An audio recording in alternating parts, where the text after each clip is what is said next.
नमस्कार दोस्तों, आप लोग का स्वागत है कृष्णा लक्ष्य एकेडमी में। दोस्तों, हम लोग आज जानेंगे ब्लड और ब्लड का पार्ट 2। ब्लड के पार्ट 1 में हम लोगों ने जाना था कि कैसे ब्लड में ह्यूमन बॉडी में ब्लड का कैसे सर्कुलेशन होता है, या ह्यूमन बॉडी में कितना टेम्परेचर होता है ब्लड के वजह से। ये सब चीजें हम लोगों ने जाना था कि पीएच मान कितना होता है, क्षारीय होता है, ठीक है, रंग क्या होता है, ठीक है, हीमोग्लोबिन की मात्रा कितना होता है पुरुष में महिलाओं में, उसके बारे में हम लोगों ने जाना था। जिसको मतलब कि देखना है उसको जाके देख सकते हैं, ठीक है। आगे आज देखते हैं ब्लड का अगला पार्ट, ठीक है। तो देखिए, ब्लड को बेसिकली दो पार्ट में बांटा गया है, एक प्लाज्मा में और दूसरा कार्पोसेल्स में। देखिए, प्लाज्मा जो है वो तरल अवस्था में पाया जाता है। कार्पोसेल्स का नाम ही हिंदी है रुधिराणु। वो क्या है, छोटे छोटे कण के रूप में पाए जाते हैं और वो क्या होते हैं, प्लाज्मा की जो तरल पदार्थ होती है उनमें तैरती हैं, ठीक है। इसको हमने बताया था कि जो प्लाज्मा होता है ब्लड का 55 से 60% होता है, ठीक है। उसमें भी इस प्लाज्मा में 90 से 92% वाटर होता है, जल होता है, ठीक है। इस प्लाज्मा के पार्ट को हमने बताया था कि फाइब्रिनोजेन होता है और प्रोथ्रोम्बिन होता है, ठीक है। और इसके बाद से हम कार्पोसेल्स में बताए थे कि ये जो होता है 40 से 45% पूरे ब्लड का होता है और ये कण के रूप में होता है, ठीक है। इसका भी 3 पार्ट होता है, आरबीसी, डब्ल्यूबीसी और प्लेटलेट्स, ठीक है। अब देखिए, इसको हम लोग आरबीसी को क्या बोलते हैं, लाल रक्त कणिकाएं, डब्ल्यूबीसी को श्वेत रक्त कणिकाएं या प्लेटलेट्स, या इसको रेड ब्लड कार्पोसेल्स, व्हाइट ब्लड कार्पोसेल्स या प्लेटलेट्स, ठीक है। अब देखिए, इसका बायोलॉजिकल नेम क्या है, आरबीसी का एरिथ्रोसाइट, डब्ल्यूबीसी का ल्यूकोसाइट और प्लेटलेट्स का जो है थ्रोम्बोसाइट, ठीक है। अब देखिए, जब ल्यूकोसाइट में कमी हो जाती है, मतलब कि जो आरबीसी है उसमें कमी हो जाती है, तो हम लोग को क्या होता है, ल्यूकेमिया नामक कैंसर हो जाता है, जिसे ब्लड कैंसर कहते हैं। ल्यूकेमिया नामक रोग होता है जिसे क्या कहते हैं, ब्लड कैंसर कहते हैं, ठीक है। इसको हम लोगों ने जाना था। ये है जो एरिथ्रोसाइट है हमारे शरीर में, ये 50 लाख मतलब 5 मिलियन होता है, ठीक है, एक डेसीक्यूब में, ठीक है। उसको डेसीमीटर में ही मापा जाता है और उसकी मात्रा 10,000 होती है डब्ल्यूबीसी की और 2 लाख होती है प्लेटलेट्स की या बिंबाणु की, ठीक है। अब देखिए, आरबीसी का जीवन काल होता है 120 दिन, डब्ल्यूबीसी का जीवन काल होता है 2 से 4 दिन और जो प्लेटलेट्स होता है उसका जीवन काल होता है कितना, 7 दिन, ठीक है। अब हम लोग क्या करेंगे, इन सब के बारे में डिटेल से जानेंगे, ठीक है, ताकि कोई ऐसा पॉइंट ना हो जो छूटे, ठीक है। इतना डिटेल से हम लोग जानेंगे कि एग्जाम में कितना भी अंदर जाके प्रश्न पूछे और कितना भी घुमा ले, तो हम लोग के नोट्स से ही वो प्रश्न दिखे, ठीक है। तो हम लोग आज पढ़ेंगे इन सब के बारे में डिटेल से। देखिए, अब हम लोग पढ़ेंगे प्लाज्मा, ठीक है। प्लाज्मा क्या है, ठीक है, इसका कलर कैसा होता है, ठीक है। तो इसको देखते हैं। कह रहा है प्लाज्मा जो है पीले रंग का होता है, ठीक है। इसमें से जब ये फाइब्रिनोजेन जो है इसको निकाल लिया जाता है, तो ये क्या हो जाता है, सीरम हो जाता है, ठीक है। मतलब कि जब फाइब्रिनोजेन को निकाल लिया जाता है तो ब्लड जो है हल्का हो जाता है और पतला हो जाता है, ठीक है। तो उसी ब्लड को हम लोग क्या करते हैं, किसी बीमारियों को जांच करने के लिए उसको लैब में भेजते हैं, वही सीरम है। उसी से हमारे शरीर में जितनी भी बीमारियां हैं उनका पता चलता है, ठीक है। अब अगला है आपको बताए हैं कि जो ब्लड है उसका 55 से 60% प्लाज्मा है, और प्लाज्मा का 90 से 92% क्या है, जल है। इसलिए जल हमारे शरीर में होना बहुत जरूरी है। ठीक है, बहुत लोग कम जल पीते हैं, तो उसका ज्यादा से ज्यादा सेवन करें लिमिट में। ठीक है, और बाकी जो बचा 8 से 10% है वो कार्बनिक पदार्थ और अकार्बनिक पदार्थ होते हैं। ठीक है, अब इनको देखेंगे हमारे शरीर में कौन कौन से कार्बनिक पदार्थ होते हैं और कितना मात्रा में होते हैं। तो देखिए, प्लाज्मा में कई प्रकार के जो कार्बनिक पदार्थ होते हैं। हमारे शरीर में जो हम लोग भोज्य पदार्थ लेते हैं, उस भोज्य पदार्थ के पचने के बाद से बहुत ऐसे कार्बनिक पदार्थ जो हमारे रक्त में घुल जाते हैं और हमारे पूरे शरीर को आवश्यकता अनुसार वो प्रोवाइड कराते हैं, या हमारी शरीर जो है जितना आवश्यकता होती है ब्लड सर्कुलेशन सिस्टम से ले लेती है। ठीक है, जहां जितनी आवश्यकता होती है। तो इसमें कौन कौन से पदार्थ होते हैं, देखिए, अमीनो अम्ल, ग्लूकोज, वसी अम्ल, ग्लिसरॉल, फास्फोलिपिड, कोलेस्ट्रॉल तथा कुछ विटामिन प्रमुख है।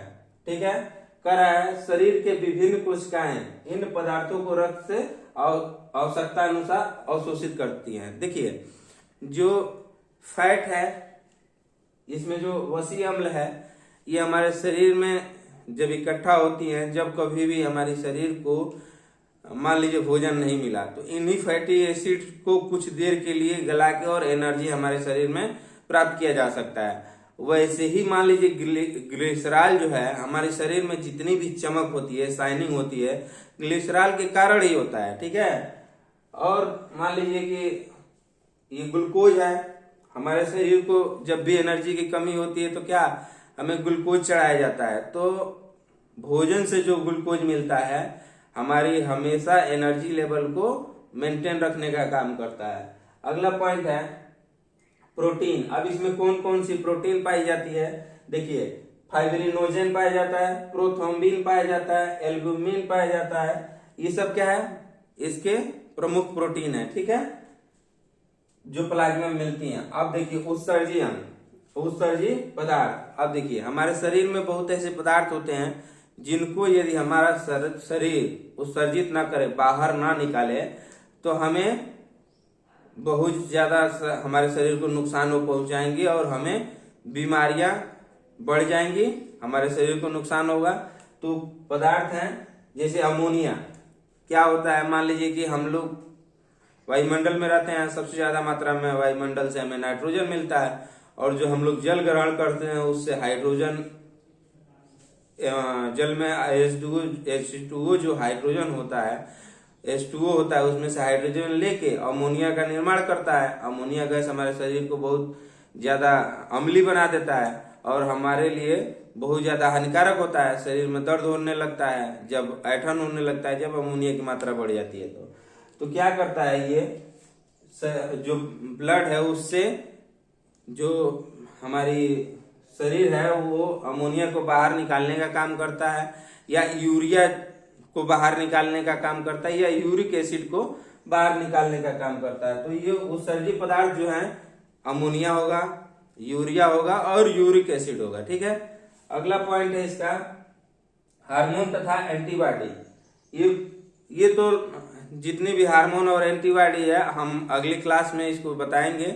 जब हार्मोन और एंटीबॉडी पढ़ाएंगे तो इसके बारे में फुल डिटेल। बस इतना जानिए कि जो एंटीबॉडीज और हार्मोन्स होते हैं, या क्या बोलते हैं, ये सब हमारी शरीर में प्लाज्मा के माध्यम से ही पहुंचती हैं, प्लाज्मा में ही घुली रहती हैं, उसी में तैरती रहती हैं, जैसे रुधिराणु तैरते रहते हैं। ठीक है, अब देखिए, जो घुलित गैसें हैं, गैस मान लीजिए कि ऑक्सीजन हम लोग लेते हैं और शरीर से उत्पन्न कार्बन डाइऑक्साइड और नाइट्रोजन से, वायुमंडल से मिली हुई नाइट्रोजन, तो ये क्या होती है, हमारे शरीर में घुली होती हैं। तो घुलित गैसें कौन कौन सी हो गई, ऑक्सीजन, O2 कार्बन डाइऑक्साइड और N2 नाइट्रोजन। ठीक है, अब देखिए अकार्बनिक पदार्थ। अकार्बनिक पदार्थ में हमारे शरीर में जो हम लोग नमक लेते हैं, तो सोडियम क्लोराइड के रूप में, सोडियम बाइकार्बोनेट के रूप में, कैल्शियम के रूप में, मैग्नीशियम के रूप में, फास्फोरस के रूप में, बहुत ऐसे तत्व होते हैं पोटेशियम के रूप में जो अकार्बनिक होते हैं और हमारे शरीर में प्लाज्मा में मौजूद रहते हैं और प्लाज्मा के द्वारा हमारे शरीर के अन्य हिस्सों में पहुंचाए जाते हैं। ठीक है, अब आगे इसके बाद हम लोग पढ़ेंगे आरबीसी को फुल डिटेल में। ठीक है, ठीक है। अब आइए हम लोग देखते हैं जो कार्पोसेल्स थे, रुधिराणु थे। अभी तक हम लोगों ने प्लाज्मा को देख लिया है इस वीडियो में। अब देखेंगे रुधिराणु के जो 3 पार्ट थे उसमें आरबीसी, तो आरबीसी को फुल डिटेल देखेंगे। उसके बाद डब्ल्यूबीसी को फुल डिटेल्स देखेंगे। उसके बाद से हम लोग प्लेटलेट्स को देखेंगे। ठीक है, आइए देखते हैं आरबीसी। इसको बायोलॉजिकल नेम में क्या बोलते हैं? एरिथ्रोसाइट। ठीक है, जो इसका आकार जो होता है ये गोल होता है, छोटा सा गोल रहेगा और बीच में धंसा हुआ रहेगा। ठीक है, यही बोल रहा है कि यह आकार में छोटी, चपटी, गोल तथा दोनों ओर बीच में दबी हुई रहती हैं। अच्छा, अब मान लीजिए कि हम लोग जब ऊंचाई पे जाते हैं तो हम लोग की जो रेड ब्लड कॉर्पोसेल्स होती हैं उनकी लंबाई, चौड़ाई सब में वृद्धि हो जाती है, मतलब कि वो बड़ी हो जाती हैं। ठीक है, अगला पॉइंट है इसका,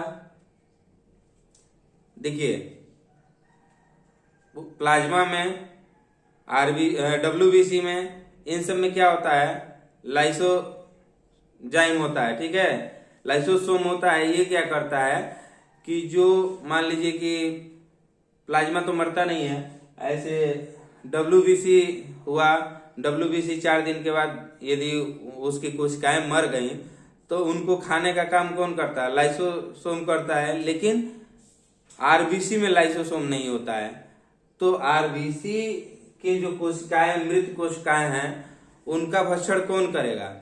तो आरबीसी की जो मृत कोशिकाएं हैं वो हमारी जो स्प्लीन है, प्लिया है, उसमें आके स्टोर हो जाती हैं और उसी में स्प्लीन ही आरबीसी की जो मृत कोशिकाएं हैं उनको खत्म करने का काम करता है। इसीलिए क्या कहते हैं? स्प्लीन को कब्रगाह कहते हैं। ठीक है, तो इसमें आरबीसी में क्या होता है? लाइसोसोम नहीं होता है। देखिए आरबीसी में केंद्रक नहीं होता है। शरीर के जैसे नाखून हुआ, बाल हुआ, थूक हुआ, त्वचा हुआ, इन सब से हमारी जो डीएनए है उसकी पहचान की जा सकती है, जांच किया जा सकता है कि ये किस वंश के हैं, किसके, अनुवांशिक जांच भी किया जा सकता है। लेकिन आरबीसी ले लिया जाए और उससे कहा जाए कि आरबीसी के द्वारा आप जांच कीजिए कि ये किसका ब्लड है, मतलब किस, इनके पूर्वज कौन है, तो आदमी आरबीसी में जांच से नहीं पता लगा पाएगा। क्यों? क्योंकि जो आरबीसी है इसमें केंद्रक नहीं पाया जाएगा। केंद्रक जब नहीं पाया जाता है तो इसमें आरएनए डीएनए का तो चांस ही नहीं है, आरएनए डीएनए होगा ही नहीं। ठीक है, इसीलिए जब डीएनए होगा नहीं तो अनुवांशिक जांच नहीं होगा। अब जो आरबीसी है कार्पोसेल्स का 95% होता है। ठीक है, अब देखिए ब्लड जो है, ब्लड का भाग जो है आरबीसी, अब आरबीसी में क्या होता है? हीमोग्लोबिन बनता है। हीमोग्लोबिन में आयरन की मात्रा होती है। ठीक है, हीमोग्लोबिन के वजह से जो हीमो वर्णक है उसमें, उसी की वजह से जो रक्त है लाल होती है।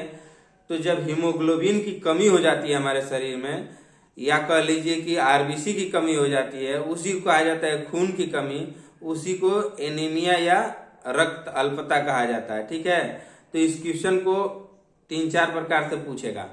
पहले पूछ लेगा कि यदि हमारे शरीर में आरबीसी की कमी हो जाए तो भी रक्त एनीमिया उत्तर होगा। कहेगा कि जब हमारे शरीर में हीमोग्लोबिन की कमी हो जाएगी तो भी उत्तर एनीमिया होगा। कहेगा जब हमारे शरीर में ब्लड की कमी हो जाएगी तो भी उत्तर इसका क्या होगा? एनीमिया ही होगा। ठीक है, अब देखिए अपवाद के रूप में ऊंट और लामा 2 ऐसे जीव हैं जिनमें केंद्रक पाया जाता है। ठीक है, ये अपवाद है, उनके आरबीसी में केंद्रक पाया जाता है। हम लोग की आरबीसी जो है उसकी संख्या 50 लाख या 5 मिलियन पर mm क्यूब, मतलब कि 1 mm के आयतन में, ठीक है, 50 लाख जो आरबीसी होती है हमारे शरीर में मौजूद होती है। इससे जब कम होता है हमारे शरीर में आरबीसी की मात्रा तो हमारी सांसें फूलने लगती है और हमें कमजोरी महसूस होने लगता है, ठीक है, और हम शिथिल और आलस महसूस करने लगते हैं, ठीक है। अगला है आरबीसी का निर्माण। देखिए आरबीसी के निर्माण में कई चीजों का योगदान होता है, जैसे फोलिक अम्ल, विटामिन 12, विटामिन 6, आयरन और प्रोटीन। तो देखिए हमारे शरीर में जब कभी भी खून की कमी हो जाती है तो डॉक्टर हमें क्या कहते हैं कि दाल ज्यादा मात्रा में खाइए, सोयाबीन, अंडा, इन सब चीजों को खाने के लिए कहते हैं। क्यों? क्योंकि इससे हमारी प्रोटीन बढ़ जाती है। देखिए दाल सबसे ज्यादा मात्रा में हमें प्रोटीन देता है। अब आयरन हमारे शरीर में कहाँ से आएगा? तो हमें हरी सब्जियों को खाने की सलाह दी जाती है, जैसे पालक हो गया, ठीक है, जितनी भी हरी सब्जियां हैं, पालक में सबसे ज्यादा मात्रा में आयरन मिलता है, ठीक है। अब देखिए एक फोलिक अम्ल का यूज होता है जब महिलाएं गर्भवती होती हैं तो उनकी जो भ्रूण होते हैं वो क्या होते हैं, महिलाओं की जो लीवर होती है उनसे क्या करते हैं, वो ब्लड को लेते हैं, ठीक है। तो महिलाओं में ब्लड की कमी हो जाती है। जब महिलाओं में ब्लड की कमी हो जाएगी तो डॉक्टर महिलाओं को फोलिक एसिड का गोली खाने के लिए कहता है, ठीक है, जिससे महिलाओं में खून की कमी दूर हो सके, ठीक है। आरबीसी का निर्माण तो आपको बता ही दिए हैं कि मानव में अस्थि मज्जा बोन मैरो में होता है और भ्रूण में जो होता है प्लीहा या यकृत में होता है, ठीक है। अगला पॉइंट है आरबीसी के काम। आरबीसी में एक लौह युक्त प्रोटीन पाया जाता है जिसे क्या कहते हैं, हीमोग्लोबिन कहते हैं। हीमो जो है वर्णक है, जिसके वजह से जो आरबीसी है, रक्त जो आरबीसी है वो लाल होती है, ठीक है। इसके बाद जो आरबीसी का काम है परिवहन का काम। जैसे प्लाज्मा क्या होता है, पूरे शरीर में परिवहन का काम करता है, वैसे आरबीसी हमारे शरीर में दो चीजों का परिवहन करता है, एक ऑक्सीजन और एक कार्बन डाइऑक्साइड। तो हमारे हृदय से जो ऑक्सीजन है पूरे शरीर को पहुंचाने का काम कौन करता है, आरबीसी।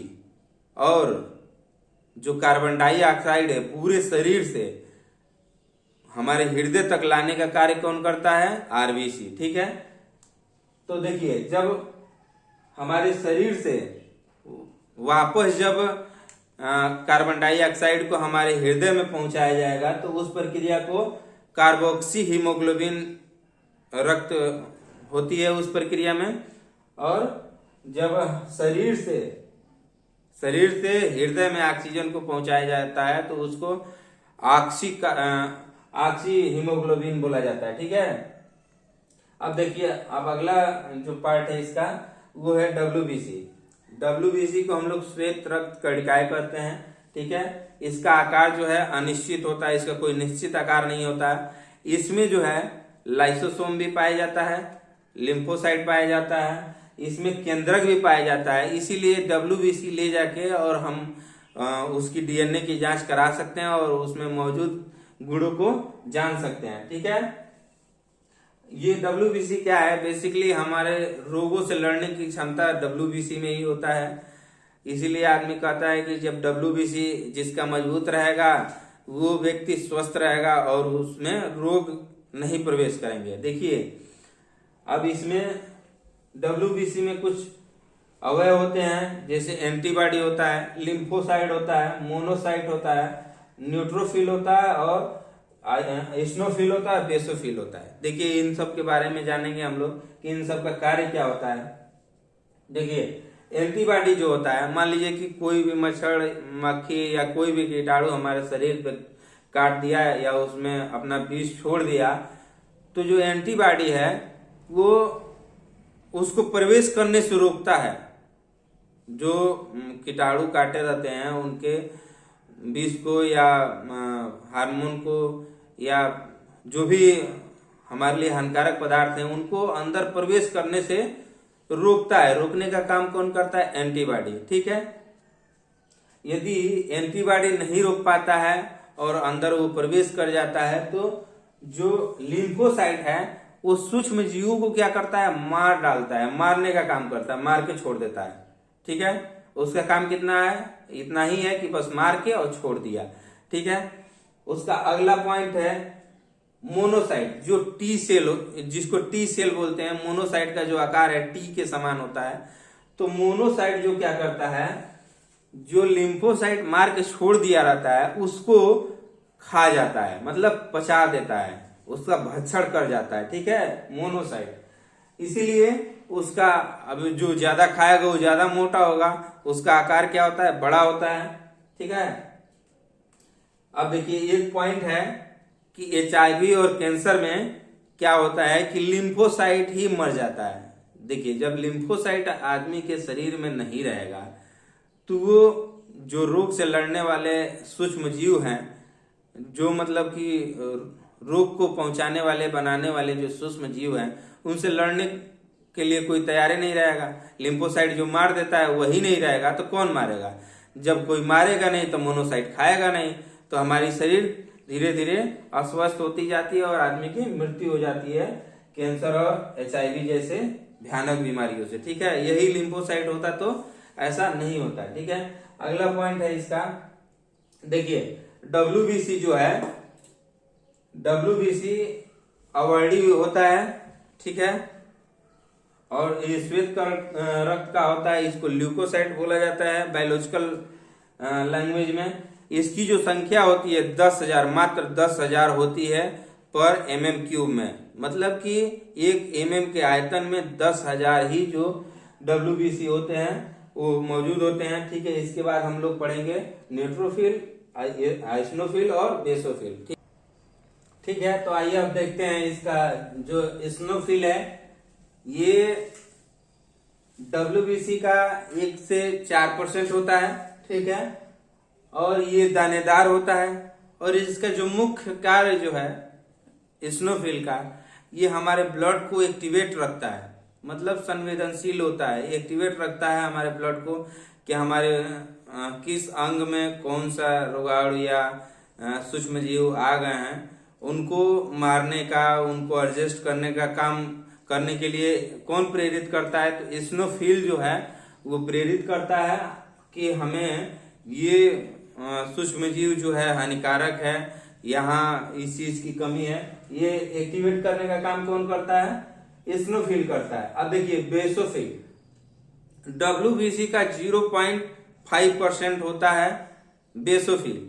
ये जो है हमारे शरीर में, हम किसी एलर्जी वाले व्यक्ति के संपर्क में आते हैं या रहते हैं तो हमारे शरीर में जो बेसोफिल जो है हिस्टामिन नामक हार्मोन का श्रावण करती है, जिससे हमारी शरीर जो है एलर्जी युक्त हो जाती है और हमें भी एलर्जी हो जाता है। जो मान लीजिए कि जैसे किसी व्यक्ति को सर्दी हुआ है और हम लोग को भी सर्दी हो जाता है, इस तरह का, या दमा के मरीज हैं तो उनके संपर्क में रहने पे आदमी को दमा हो जाता है, जो इस तरह के लक्षण प्रकट होने लगते हैं।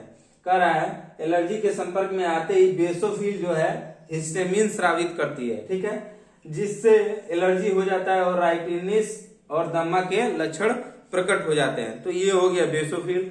अब आइए हम लोग देखते हैं प्लेटलेट्स को, मतलब थ्रोम्बोसाइट या बिम्बाणु को, ठीक है। तो देखिए इसका आकार जो है उत्तल आकार का होता है, ठीक है, और इसमें भी केंद्रक नहीं पाया जाता है। तो जब केंद्रक नहीं पाया जाएगा तो DNA RNA का कोई बात ही नहीं होगा, ठीक है। अब देखिए ये जो हमारे शरीर को शक्ति प्रदान करने का काम जो करता है बिम्बाणु करता है, ठीक है। जब इसकी कमी हो जाती है हमारे शरीर में तो ही हमें डेंगू होता है। भले मच्छर के काटने से आदमी डेंगू जानता है, वो केवल वाहक होता है, ठीक है। तो डेंगू होता है।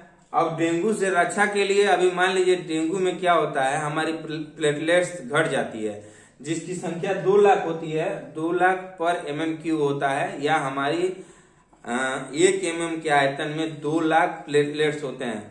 जब कभी भी इनकी मात्रा घटने लगती है तो हमारे शरीर कमजोर होने लगते हैं, हमें हमारी सांस फूलने लगती है, हमें चलने फिरने में परेशानी होता है और धीरे धीरे मृत्यु तक हो जाती है।